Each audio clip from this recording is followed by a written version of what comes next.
everybody. This is Liz from Augusta, and I have two people with us today that I've been excited to share with you their story.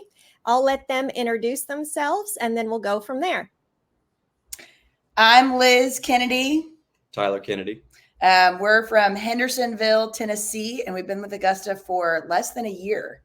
Oh, wow. That's awesome. So you will be a great testament of people that really want to join. They're not sure if they should join. And then you can give some feedback on what it's like in the beginning of that. But first of all, what were your guys' lives like growing up? Do you have families close by, brothers and sisters? So I have family all back in Texas. I grew up, it was my parents, me and my brother. We are from Dallas, Texas. And then I went to college in Mississippi. And then when I moved to college, all my family moved down to Houston, but they're still all in Texas. And same here. Most of my family is in Texas, San Antonio area. My immediate family, we moved to Tennessee probably 20 years ago. So we've been here 20 years and liked it so much we never thought we'd leave. That's fantastic. So you're kind of alone out there, away from all the family. So did you guys meet in Texas? No, we met here in Hendersonville a few years ago.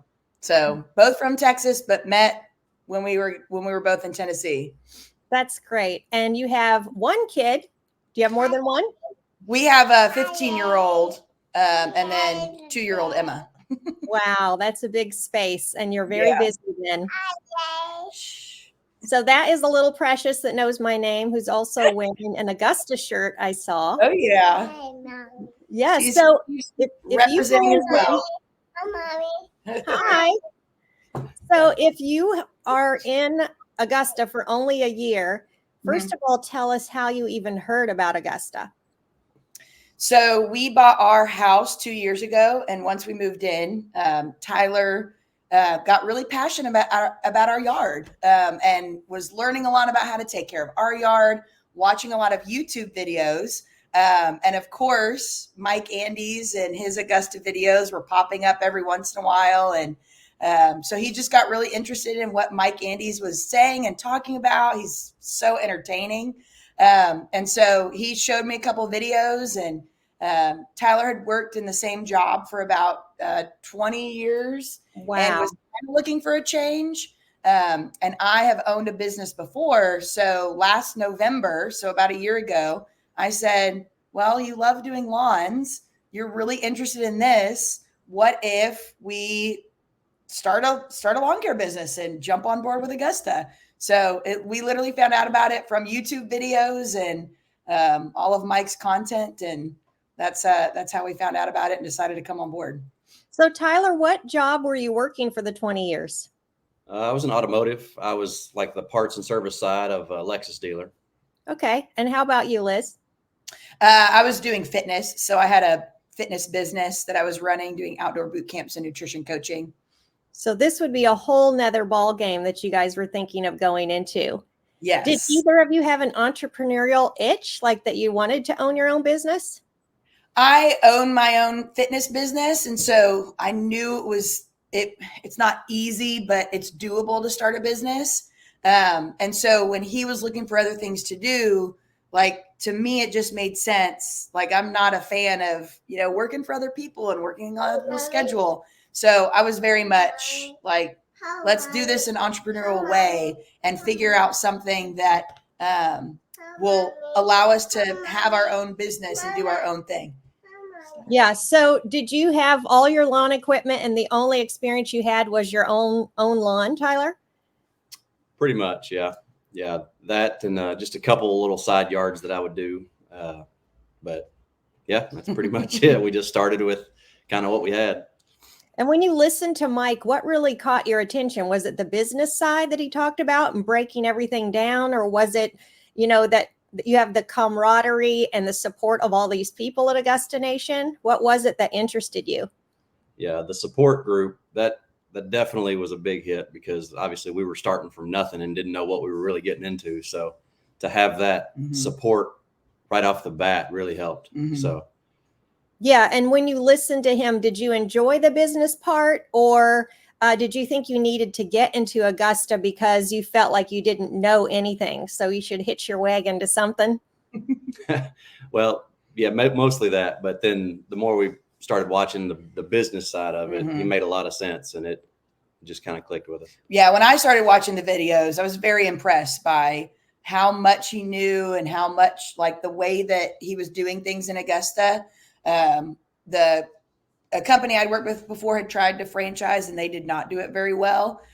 So hearing Mike talk about the way that he runs Augusta was very impressive to me, and made it an easy decision to say, hey, let's go with Augusta. Did you interview or call any of the other owners? We called one, Kyle, down in Huntsville, Alabama. We had a really great about hour conversation with him. And from what I understand, he was pretty new in the franchise as well. And so he had some really great insight into kind of like coming from the same, like, hadn't been doing it for a long time, but so he was really great to talk to. So for the listeners, did you come into a growth model or a solo model? So we're a growth model. We realized we want to do this long term and kind of have this be our thing. So we decided to just go all in and go growth model. And, we've hopefully got big plans for the future. So why not start big? That's smart. And then when you came up for training, what month was that? We came in February. Okay, so right before your first season would have started. Yeah, we came back from training and 2 weeks later we started. Oh, wow. So how did you divide your roles at the beginning? So at the beginning, and honestly still now, he does all the field work. There's a couple of things that I'll get out there and do, but he's essentially kind of the team general manager. So he's the one that works with the crew. He gets them started, does the team meetings in the morning. He's out there doing the work. And then I handle everything on the back end. So any marketing that we did, I did it. I answered the phone calls. I was doing the scheduling, the dispatching, the invoicing. I was kind of doing all the business side stuff. And then every once in a while I would go out there and get my hands dirty. But for the most part, he's out there getting dirty and I'm behind the computer. I love it. So how many recurring customers do you have? We finished the season with, I believe we were at 78 reoccurring mowing customers. Awesome. And when you came for training, you did your projection of how you wanted to grow and your growth for the year. Did you actually set a goal for each year? Your first year, you just thought, we'll just go for it? Yeah. So the first year we didn't have we had no idea what to expect. There's one other franchise owner about an hour away from us, but there's nobody close to us. So having no experience in the business and not having anybody that's directly around us, we didn't know what to expect. Yeah. We actually honestly thought this year was going to be a lot slower, that it was just going to be Tyler in the field and we wouldn't have to do any employees. But within the first, I'd say probably the first 45 days, we got overwhelmed and we ended up having to hire 2 employees. So I think we exceeded our expectations, but we didn't have very high expectations to begin with, just because we didn't know what to expect. So. Yeah, that's awesome. So maybe you expected that it would be a little worse than it was. Yeah. Yeah. That is awesome. So you started with how many customers? Just your 3 or 4, yourself and a few friends. Yep. Okay. And then did you market from the beginning? We did a little bit of marketing. We actually didn't spend too much in marketing this year, but we did, Google local services. We did a couple of Google ads. We did a Facebook ad and a Nextdoor ad. And that was it. We bought a bunch of door hangers, but then never had time to go do them. So do you think you grew from word of mouth?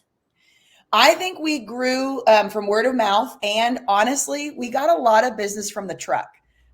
Driving around Hendersonville, we would get so many calls because of our yellow truck. And people would say that on their phone. They're like, we just saw you at the stop sign. We saw you in the neighborhood. Tyler was out one day and he said, he actually texted me. He said, hey, I saw a lady taking a picture of the truck at a stoplight. Sure enough, an hour later, I got a phone call. She's like, hey, I just took a picture of your truck. So we actually got a good bit of business just because of the Augusta branding. Have they ever said, we see you everywhere and you're Yes. only one truck? Yeah, and we only have one truck.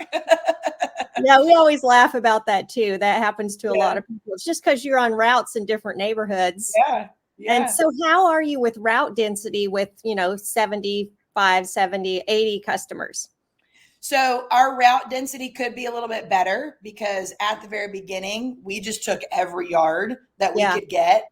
And so we are a little bit spread out, but we've tried to organize and I love the tools and the training that Augusta gives on that because it helped us we like rearranged everybody mid-season to get a little bit better route density.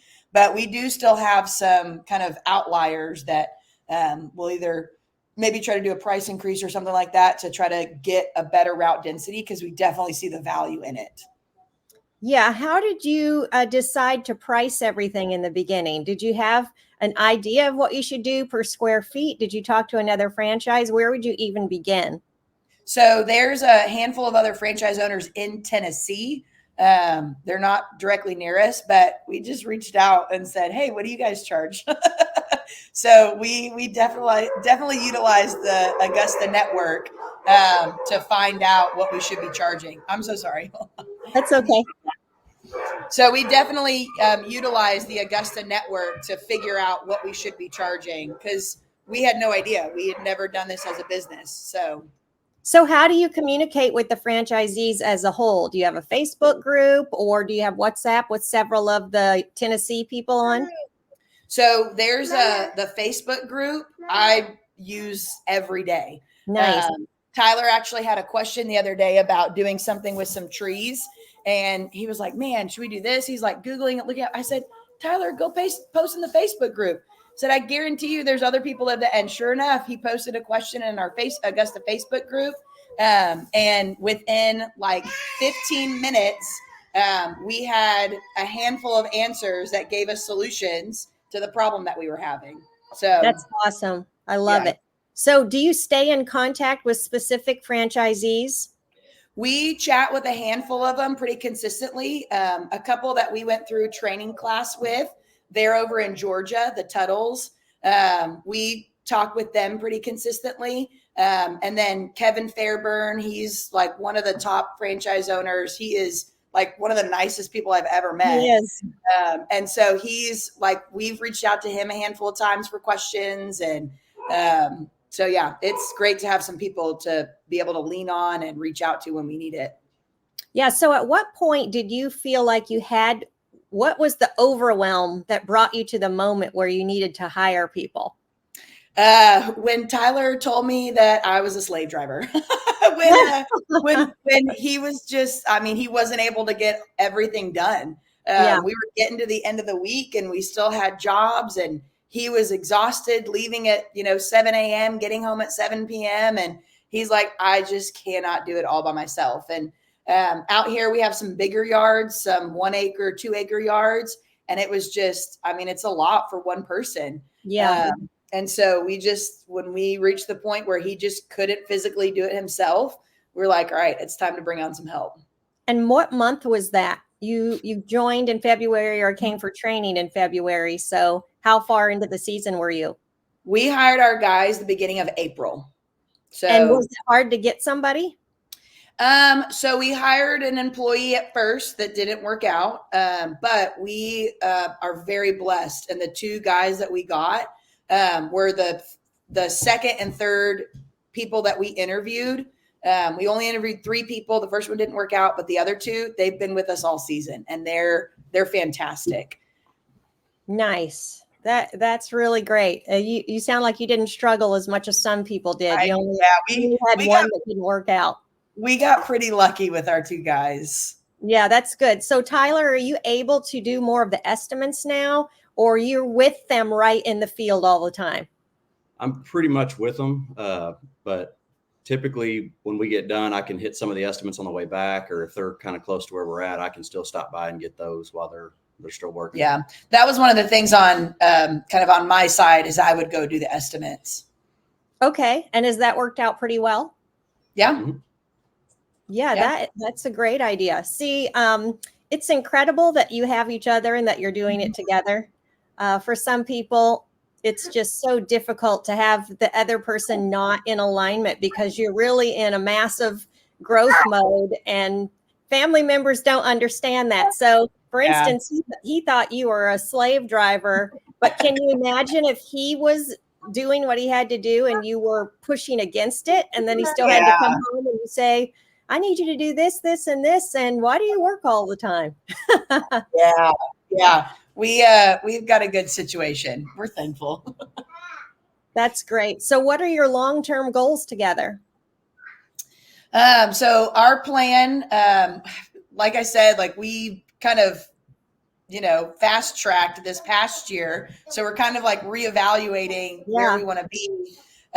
Next year, we want to double our equipment. So getting another truck, getting some more mowers, adding a couple more crew members, and really kind of building this location and making it very stable. And then hopefully bringing in a general manager at some point. Our ultimate goal, so in a couple of years, we want to open a second franchise, but our ultimate goal is we want to be able to own 5 franchises. And have 5 franchise locations and have 5 general managers, with Tyler acting as the kind of regional manager for our area up here in Middle Tennessee. That's smart. So if you had yours, would you think of going all the way around the first one to get your 5-mile territories? Yeah, most likely. Just geographically, it makes sense. Accessibility, it would be easy. That way, if something happens, general manager gets sick or something like that, we're physically close to be able to jump in. As opposed to if we did it in another state or something like that, we wouldn't be able to jump in and help. We would be very hands off, but available to be hands on. Right, exactly. So do you have a shop and a place to dump clippings, or is it from your home and then you had to get a place to dump clippings? Yeah, so it's mainly from the home right now. And we do have a place to dump that's pretty close by. So that's been a lifesaver for us because the city allows us, but it's an hour drive away and it takes forever to get to. But we've got a local spot that lets us dump and takes care of all the debris for us. Oh, that's fantastic. Do you bag there? No. How nice.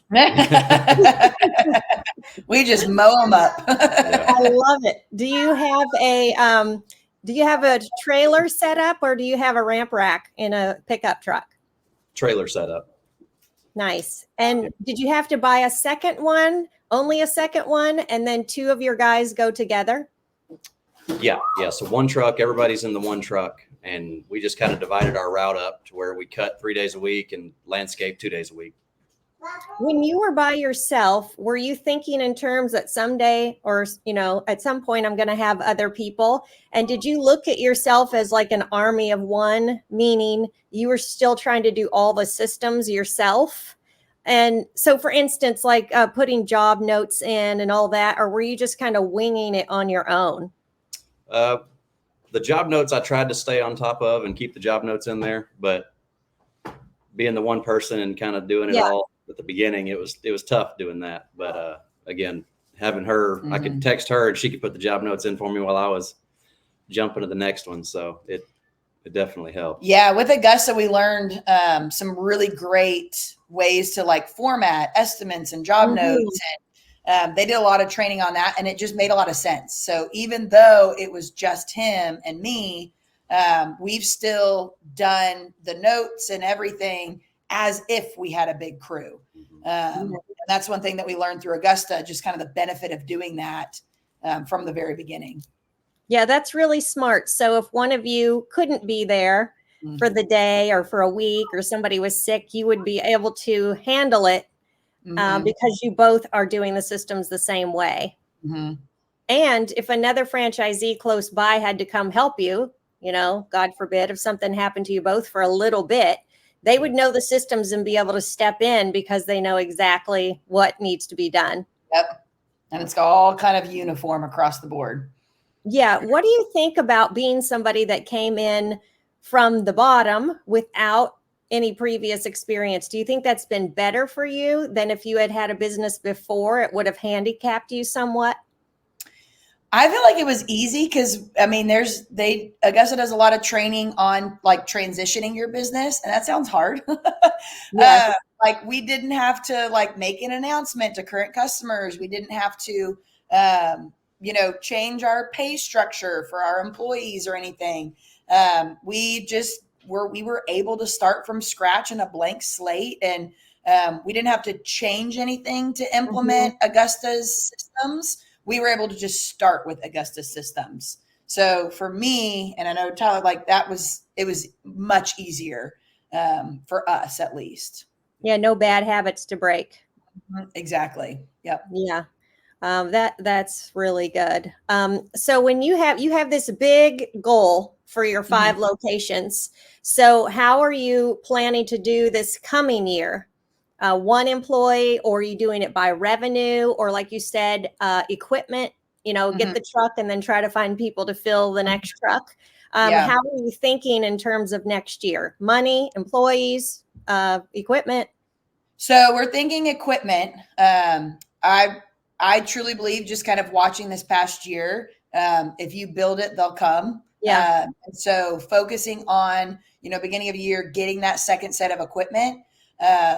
If we add the same amount of business next year that we added this year, like we'll easily fill up a schedule for a second truck, and at least one more employee. Right now we've got 3. And so if we add one more, that's 2 and 2 in a truck. So we wouldn't have to worry about, struggling to find multiple employees. We just need one more good one. So that's kind of our focus. I mean, obviously, it'd be great to get to $250,000 a year. We were close to 200 this year, but our main focus is just kind of like just building the actual business part. And the money will come for sure. Yeah. So are you in full growth mode? Like you're planning to grow pedal to the metal? That's great. Yep. 2 years of growing. And then once we kind of like stabilize, then we may switch to profit for a year just to kind of give us some reserves to then go out there and hopefully open another location. As you watch other franchisees buy second locations, do you have a number in mind? Like, okay, we're going to get to 500, 800, and then we feel like with a GM in place, we could move to the next one? Or are you just kind of waiting to see when we feel good about this one, when we have people in place, maybe somebody in your crew that you're watching, and then you guys would go start another one then? Yeah. So at training, Mike and Lee went over kind of like the stages of growth. And from their experience, where you should be before you try to move on to the next stage. So that's kind of the underlying like back of mind, what we're sticking to. We're waiting till we get to that point on the stages of growth that they said, like, this is a good time to expand. But also just kind of, using our gut and our intuition of, if we have someone that comes on board that is phenomenal and would do a great job that we feel like we can trust. So it's kind of both. There is a revenue number that we want to hit, but we're not going to go jump and do it if we don't have the right person. Or also, if we have the right person, not going to go jump and do it if we can't financially handle doing it. So it's kind of both. Yeah, that's really good. So when you think of having this location and this upcoming year and your employees in place, would Tyler try to be the full-time estimator? Or are we trying to move you out, or are we keeping you in place, Liz? And then Tyler would keep doing what he's doing. Like he would be like the operations manager, which seems like that's what you are now. Yeah, I would eventually take that over from her so she could do other things. Yeah. So some franchisees use the command center and some don't, but because you're there, Liz, do you use any services from their a la carte menu, or do you just keep basic service, or even basic service, since you're still growing from the beginning? So we don't use command center for anything, except it is amazing to have when we travel. So like we were out of town for a week last year, and having Command Center was the biggest blessing because we were able to turn on the phone call and the email service so that way, like Command Center was helping keep our business going while we were gone for a week, and we weren't having to stress about it or worry about it. And so we don't use Command Center right now for anything. Probably in the future, we'll utilize some of the services because they're fantastic. Anytime we have had to use them, they've done a amazing job. So right now we don't, in the future maybe, but they're amazing to have in the back pocket. Yeah. So would you say that adds an importance to people staying in the systems? Because if you weren't in the systems, there's no way Command would have been able to take over for you. Yes. Yeah. Oh yeah. Like it was, I felt I wasn't embarrassed to hand them over things because exactly. It wasn't a mess. Like it was, they could go in and they could see and understand exactly what we were doing and be able to jump in, no problem. Yeah. So when you think of Command and all of the services they offer, are there things that you hate doing that you would be able to, like, first when you're getting so busy, I can't stand doing payroll. Can you just take that?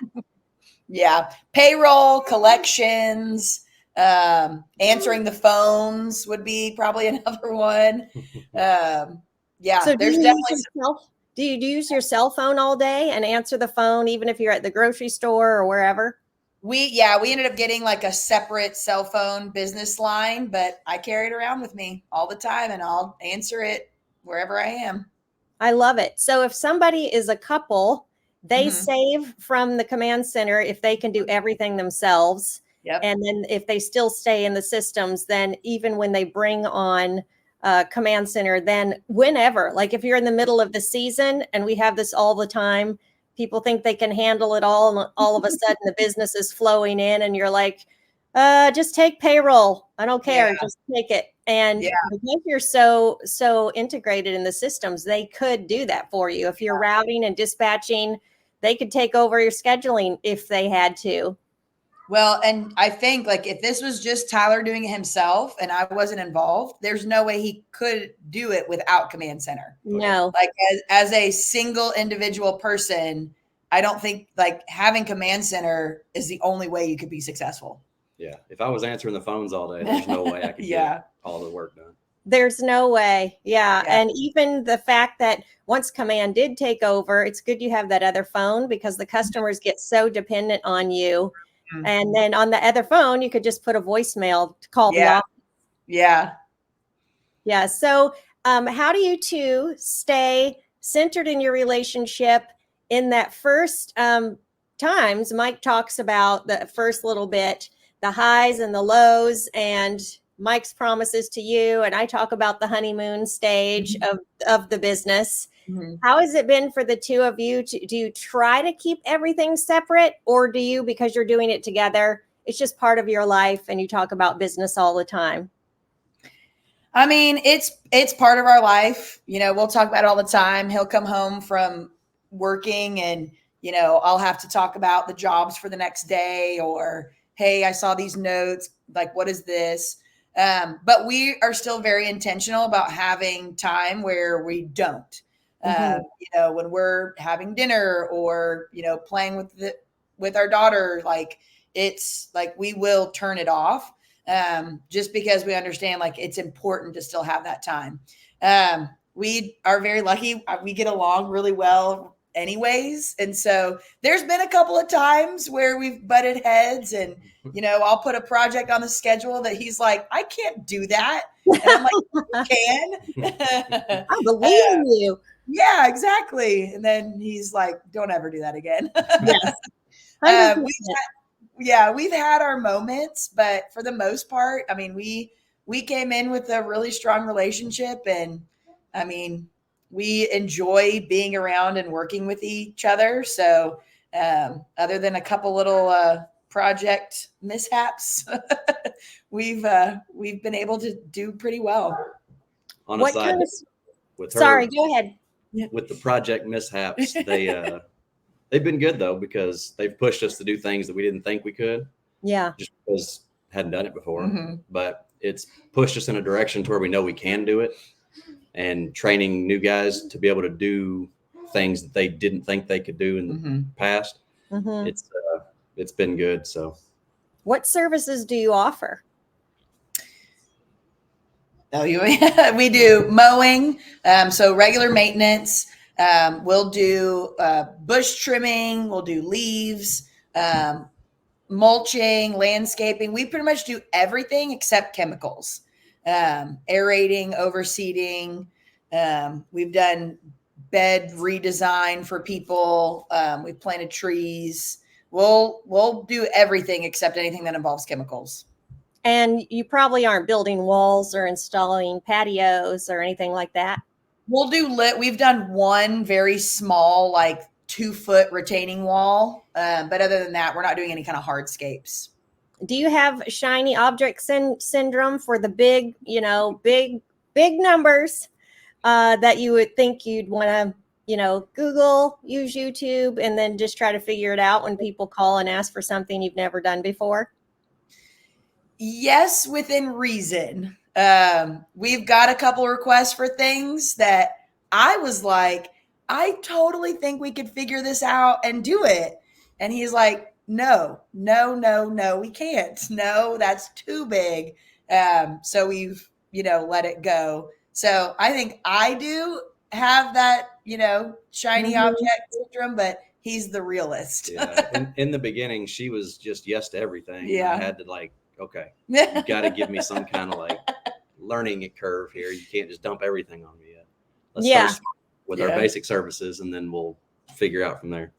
Yeah. Liz, when you listen to the content though, and listen to Mike, do you see the advantage of keeping simple services? Yes. Yeah, definitely. Just stay in your wheelhouse, and especially the simple services, you can service more people. Right. So, it just makes sense. It's just smart. And when you brought these new guys on, did they have experience? One did. The second guy was out of college, just eager to work. And since we've got him, he switched his major, and he's all in. He's ready to stick with us for a while. Yeah. So does he listen to the content? Mm-hmm. Yep. So he's kind of buying in the vision. Mm-hmm. And when he listens, does he have it in his mind that maybe he could be a GM? Have you guys talked about it? Yeah, that's his ultimate goal, is he wants to be able to be a GM and eventually one day take over his own location. Nice. Well, maybe you can entice him to stay a GM longer. Yeah, that's the goal. Yeah. We'll see. Yeah, you just never know. We had guys that were in the field, Nick, that lived in a van because he so desperately wanted to own his own. So he wouldn't have been GM material, but it is wise to be a GM first on somebody else's dime to see if you can run it. That's true. So you both were at the summit this year, Mm-hmm. and it was awesome to see you. How was that for you, meeting other franchisees?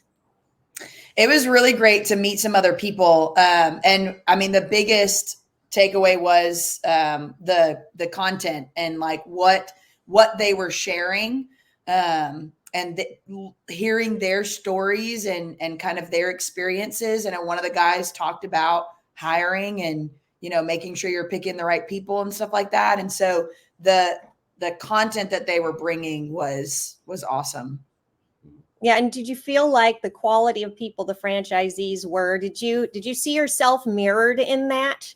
Oh, yeah. You were looking at them and feeling you were so different from everyone. Oh, we walked into that room. We had a dinner one night, and you walk in and it's just like a bunch of us. It was like very similar type people. Everyone is so nice and intelligent and eager to help. You ask someone you never met before a question, and they're like, oh yeah, let me tell you, let's go sit down and talk.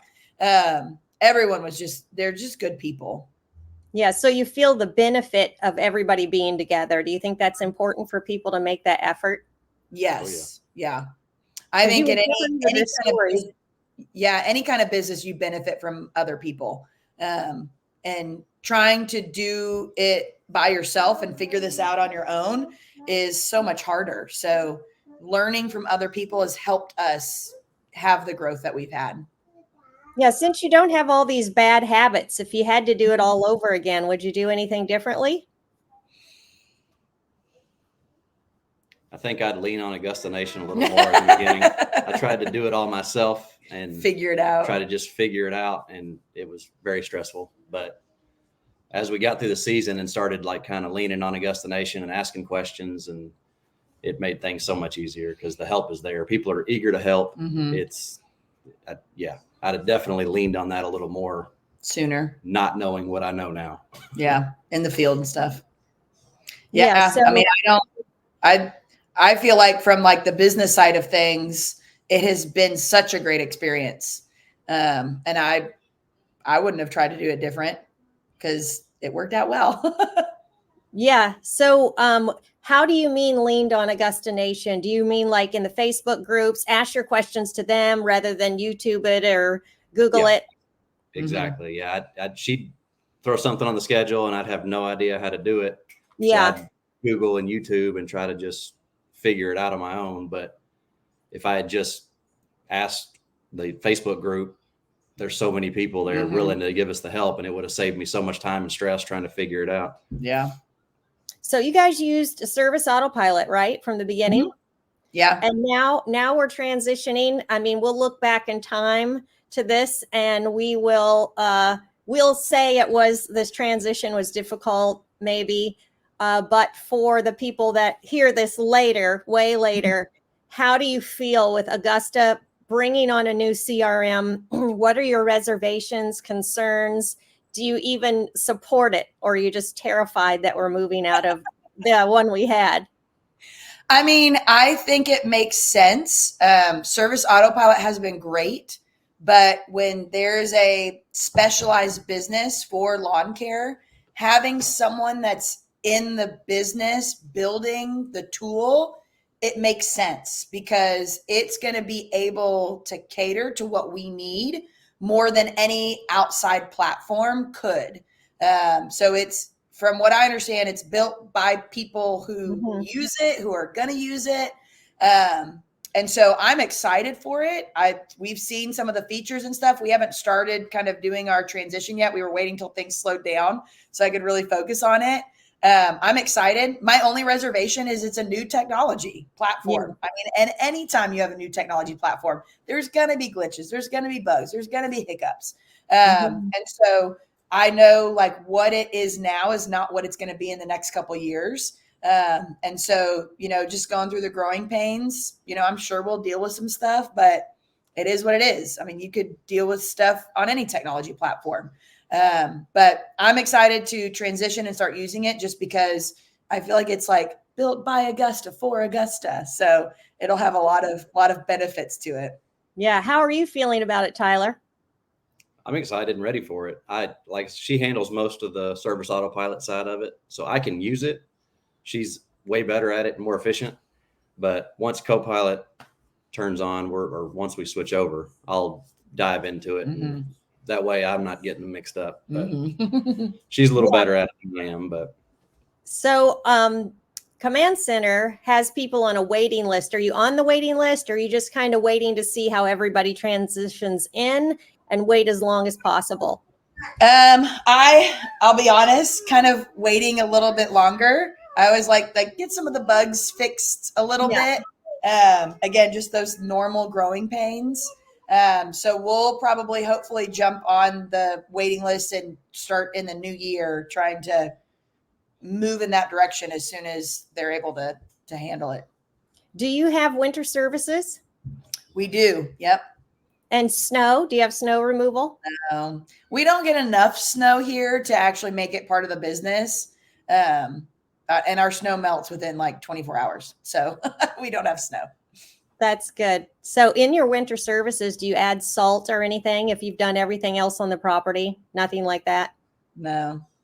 Yeah, not yet. I mean, around here, we may get 1 or 2 days. So if it comes up or somebody asks, we might add it, but we just don't really get enough around here. Yeah, the same here, but we found out on some properties, there wasn't enough to do to fill the budgeted time that we were trying to do. So, you can do a little trim here and there. We ended up having the guys just blow out cobwebs under people's porches and imagine things to do. So we did put on there, if there was an event, that we would shovel the walkways if we had time, like just put it further down the list. And then we just had everybody carry some salt with them just in case. That's smart. Yeah. Yeah. Because the customers, if they know that you're supposed to be there a certain amount of minutes, it's totally different than budgeted hours in the spring. We ask guys to use the whole time, but there's not always enough to do. Picking up one acorn at a time. Pretty much. Yeah. I've had the guys contact me and say, I think it would be wrong to charge them for anything because there's nothing to do. So in that case, we do tell the customer, we're just going to hold off. We don't see anything to do for you till spring, but we try not to do it. Yeah. We may do that with a couple of ours. Yeah, that's why it's good to add the salt so you can still get a little money or throw a shovel in there just in case. And so, So what would you say to other people that are just starting out, wanting to have a business and actually not sure if they should join Augusta? Because a lot of people listen to Mike and we don't expect them to ever join. And some people we don't even encourage to join.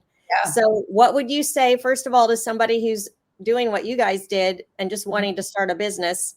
And secondly, what would you say to them, whether they should join Augusta or not? Because there was a certain process you had to go through to come to a conclusion that you needed it. I would say anybody looking to start a business, just, have conviction in what you're wanting to do. Because if you're not, passionate about what you're going to do, you're not going to like doing it, because starting a business is hard. There's a lot of moving parts to it. There's a lot of things that you have to take into consideration. So you have to be passionate about either being a business owner or about what you're doing. And then just be willing to do whatever it takes. Yeah. I mean, there's been many days and many times that we're like, all right, how are we going to deal with this? How are we going to do this? How is this going to work out? And it's just like, you just have to do whatever it takes. And be willing to make sacrifices, especially in the first year.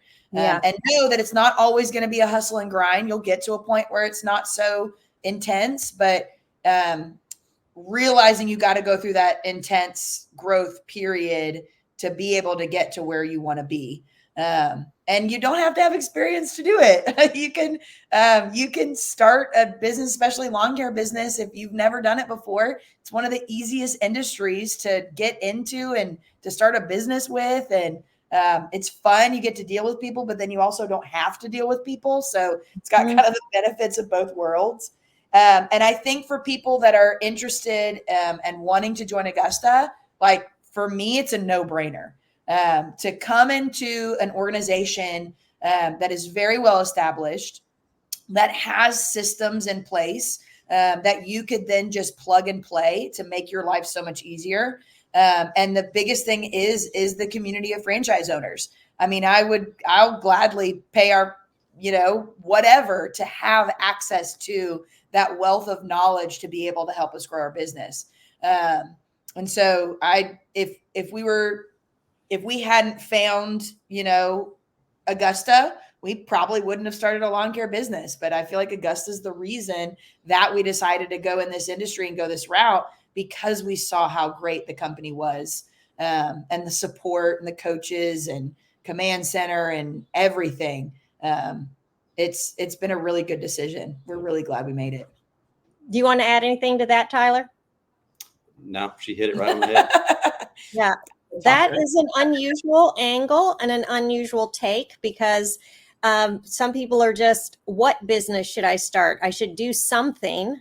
Mm-hmm. And then they think, oh, maybe lawn care. But do you feel like if you had tried to do that yourself, that you would be as far along as you are now?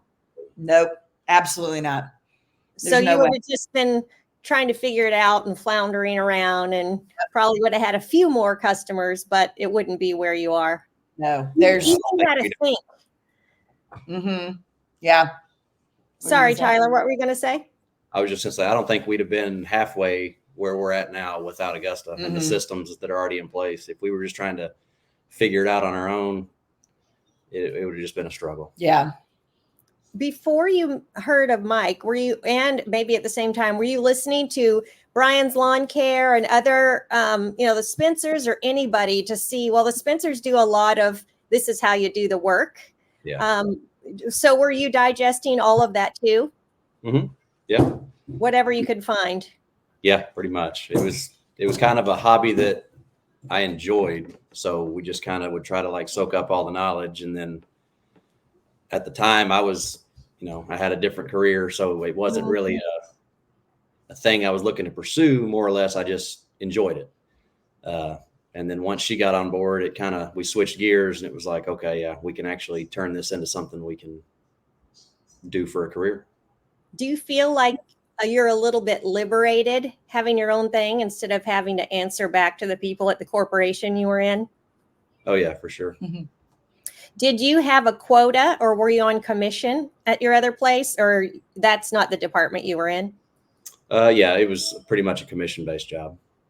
Yeah. So now you could still have that same mentality, but it would be all your own profits. Mm-hmm. Right. Yep. So you feel like all the other things you guys have done have benefited you running your own business? Yeah, definitely. Yeah, that's good. So Mike offers what's called Mike's Minutes or Mastermind each day. Do you think that's helpful to have the CEO out front, and hear everybody's questions, even if they're completely random? I think the best part of it is that he's so accessible. A lot of times when you work in organizations, the CEO or vice presidents, wherever, they're just someone up in an office and they're just a name that you see. Maybe they'll pop out for, conferences or whatever. But the thing that I like and respect so much about Mike is his accessibility. He is, you can tell he wants to see his franchise owners succeed. And so that, to me, yes, it's great to hear the information, but it's the concept of that he's accessible is what I think is the best part of that. Yeah, when we had COVID and we had the gym, it was like we got an email and 30 minutes later we were shutting down. Like we just in a moment we had to switch. I remember it was 9:00 on a Saturday night and we got the message and it was like, whoa, like, upheaval of the whole world in the gym business. Yeah. And so one thing we noticed then was that the CEO never came forward, never said anything. It was like they completely backed off. Yeah. The franchisor. So at that time, he said, we can never do that. Yeah. If something happens like this, we need to be the first ones out there, the first ones saying something that this is how it's going. In reality, it's a struggle, but this is how we're going to handle this. And after that, we tried to always just be transparent with everything we were doing, any changes, the good and the bad, right? Which then he's able to answer questions on every day. Yeah. And the reason we started the masterminds was because, franchisees talk among themselves. There will start to get like, not a dissension, but if you tell somebody your concern and they tell somebody else, it's like the game of telephone. It ends up way off when somebody could jump on there and say, I just talked to another franchisee today and they said this. Yeah. You can answer right then what is true about it, what is not true about it. It's such a great idea. So it's wonderful to have you guys as a part of Augusta Nation. I know that Lee is very careful about who he brings in. What do you think it was about yourself that he thought you would be an asset to all of us? I mean, I hope it's because we seem like we're great people. But I mean, I had prior experience running a business and I understood what it was going to take. And,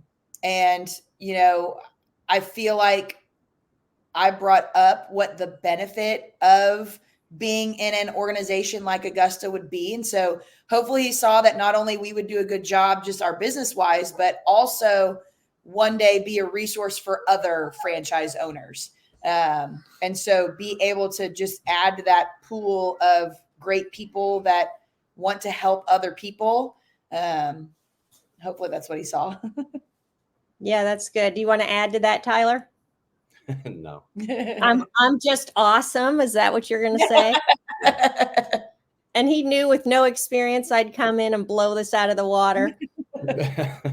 He could tell we were going to figure it out. Yeah. And he knows which people are going to figure it out and others that he might say, oh, you don't have any experience. And, maybe you should gently move along. He's careful about that. So to wrap up today, when you look at the quality of people that you are, what kind of things do you listen to or digest that make you what you are, like the substance of who you are? Do you go to church? Do you listen to certain podcasts? Like, what is it about you that makes you such high quality people? I feel like it sounds silly. We were brought up really well. I feel like both of us just had a really great family structure to bring us up as good people, very encouraging parents that, pushed us to be and do whatever we wanted to. We do go to church and, I listen to podcasts and books, whether it be business or, relationship stuff, definitely feeding, our thoughts with things that are going to help benefit us and push us forward. And then we surround ourselves with good people. We've got a really great friend group of people that are just encouraging and motivating and always supportive. We could come and say, hey, we're going to paint our house purple. And they'd be like, that's a great idea. They're just good people. So they're also good enough that they would tell us that's a terrible idea. Terrible idea. You'll bring down the value of my house. Don't you dare paint purple. Yeah. So Tyler, when you think of the guys on your team, do you have an Audible account for them, or do you tell them, hey, go listen to this, or do you send them links to maybe, hey, you would enjoy this, this would help you, because you want your possible GM to be feeding on the right things? Yeah, I've brought it up. They haven't dove into the Audible yet, but we're chipping away at them, and I think one of the guys is about to get on board, and that's what he's going to start listening to. So we'll just keep giving it to them and giving them the option, and I think they'll eventually jump on board. That is the hardest thing to get them to do, to listen to the Audible. It's so bad. I'll say the word bad, that I have to bribe them with $40 to read. So at Command Center, I do a book every month. And if they read the book and give me 3 things they glean, they get $40. Wow. Great. 3 people do it a month. Wow. So I always tell them, you guys must hate money. I tell you, exactly. We really need money, because I would be doing that constantly if somebody was going to give me $40 to read a book or listen to a book that's going to make you better. So even for the field crew, we've always tried to inspire them by doing it ourselves. And then they hear us talking about a book. You can see who's listening and who's not. You start to see them transform, or they go, oh, that's why Tyler does that. Or, oh, that's why she tells us that when she reaches out during the day. And it starts to make sense to them, and they almost become partners with you. Yeah. So hopefully your GM guy will get on board with that. Yeah. Yeah, I think we'll get him on board. Right now, he loves his music. So if I can break him away from that to listen to a book or two, maybe we can. Yep, exactly. So again, thank you for your time today. I know it will help a lot of people. And to see the 2 of you doing this together is pretty inspirational. Well, thanks. We enjoy it. Good. So we'll be watching you. We'll have to check back in another year or 2 and see what your experience is. And then, if you change your mind about a new location or you go for it, just kind of how all that goes for you. It'll be really interesting to see. Yeah, that'd be cool. Yeah. Thank you so much, you guys. You have an awesome day. Awesome. Thanks, Liz. Merry Christmas. Merry Christmas to you too.